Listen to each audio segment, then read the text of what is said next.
नमस्कार दोस्तों, the air news में आपका स्वागत है। और आज गांव शिमला में जयप्रकाश जी पहुंचे हैं। एक बड़ा रस कर दिया है, बहुत सारे ट्रैक्टरों का एक बड़ा काफिला है, कई किलोमीटर का काफिला है।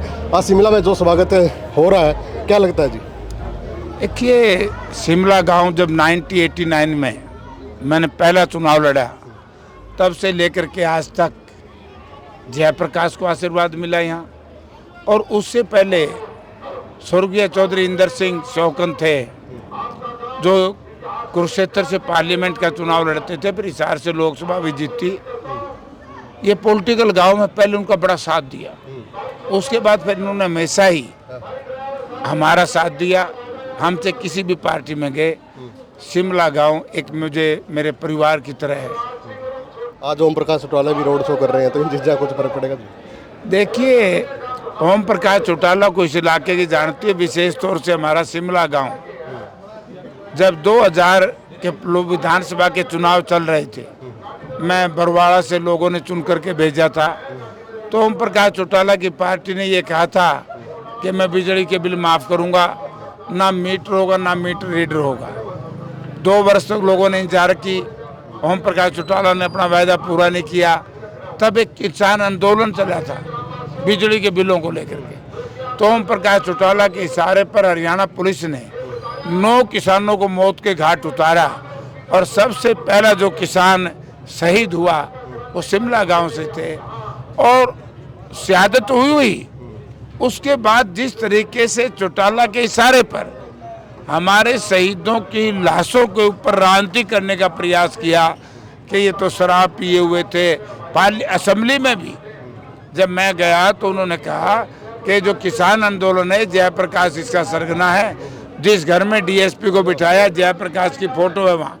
तो ओम प्रकाश चौटाला को ये इलाका जानता है कि हमारे इलाके का हमेशा इन्हें शोषण किया है। और वैसे भी ओम प्रकाश चौटाला तो बीजेपी के लिए काम कर रहे हैं। आज लोकसभा चुनाव आपने देखा होगा, जेजेपी बीजेपी दोनों ने बीजेपी के लिए काम किया, लोकदल ने बीजेपी के लिए काम किया। आज ये सारी ताकतें बीजेपी के लिए काम कर रही हैं, इसलिए नौजवानों में गुस्सा है। जिस बीजेपी ने हमारे 730 किसानों की जानें ली हो, उन्होंने सही शहादत देने पर मजबूर किया हो, जिस बीजेपी ने संविधान बदलने के लिए बाबा साहब भीमराव अंबेडकर के सपने को चकनाचूर करने का प्रयास किया हो, जिस बीजेपी ने हमारे खिलाड़ी बहनों को, यानी कि छोटी छोटी बेटियां रात के 12 बजे ऐसे खींची जैसे कि किसी जानवर को खींचते हैं, उनको अपमानित किया। अगर समय रहते हुए विनेश ने सड़क पे 7 महीने ना बैठती और वो स्टेडियम में रहती, प्रैक्टिस करती, तो आज वर्ल्ड कप में हमारा नाम होता। और वर्ल्ड कप में भी विनेश ने हमारा नाम चमकाया। अगर सत्यानाश किया तो भारतीय जनता पार्टी की सरकार ने किया कि स्पोर्ट्स फेडरेशन ऑफ इंडिया के अध्यक्ष को, जिसके ऊपर बड़े संगीन आपराधिक मामले थे, बीजेपी कहती थी बेटी बचाएंगे, बेटी पढ़ाएंगे, बेटियों के स्कूल बंद कर दिए, इनकी इज्जत महफूज नहीं। एक मंत्री ने किस तरह का अश्लील व्यवहार किया उस कोच से, इस तरीके से तो लोगों में गुस्सा है। आंगनबाड़ी वर्कर, आशा वर्कर, ओपीएस बहाली के लिए लोग लड़ रहे हैं। और इसीलिए कांग्रेस पार्टी ने और हमारे नेता चौधरी भूपेंद्र सिंह हुड्डा ने जो एक नया नारा दिया है, हमेशा ही महिलाओं का मान सम्मान की बीजेपी बात करती थी, कभी नहीं किया। लेकिन हरियाणा प्रदेश कांग्रेस पार्टी ने, हुड्डा साहब ने कहा कि हर 18 साल से लेकर के 60 साल तक की हमारी जो कन्याएं हैं, गुड़ियां हैं, उनको हरियाणा सरकार के खजाने से उनके खाते में, ये नहीं बूढ़ा न जुगुर पेंशन खातिर जाना पड़े, 2000 रुपये जाएगा। ये पहली बार किसी देश में इस तरह की घोषणा हुई है। तो इसलिए इस तरह का मामला लोगों में क्रोश है। लोग सरकार बदलना चाहते हैं, लोग हुड्डा साहब की सरकार ले आना चाहते हैं। विनेश फोगाट भी अब राजनीतिक मैदान में है, खेल मैदान से, तो कैसे देखते हैं? जब भारतीय जनता पार्टी की सरकार ने हमारी बेटी को अपमानित कर दिया, तो कांग्रेस पार्टी ने एक अच्छा निर्णय लिया, राहुल जी ने, हुड्डा साहब ने निर्णय लिया कि हम इसको स्टार बनाएंगे। जी जी। केजरीवाल आया, कुछ फर्क पड़ने वाला है इन चीजों का? केजरीवाल जी तो एक ही बात का, 2 आदमी एक बात का जवाब नहीं दे सकते। ये जहाँ शिमला गांव में मैं खड़ा हूँ, हमारे पानी की चोरी 1 नंबर पे केजरीवाल अगर अच्छा है, हमारा हमदर्द है, तो आज ये घोषणा करा दे कि एसवाई नहर की खुदाई का काम कल शुरू कर दूंगा, तो मैं उसका स्वागत करूंगा।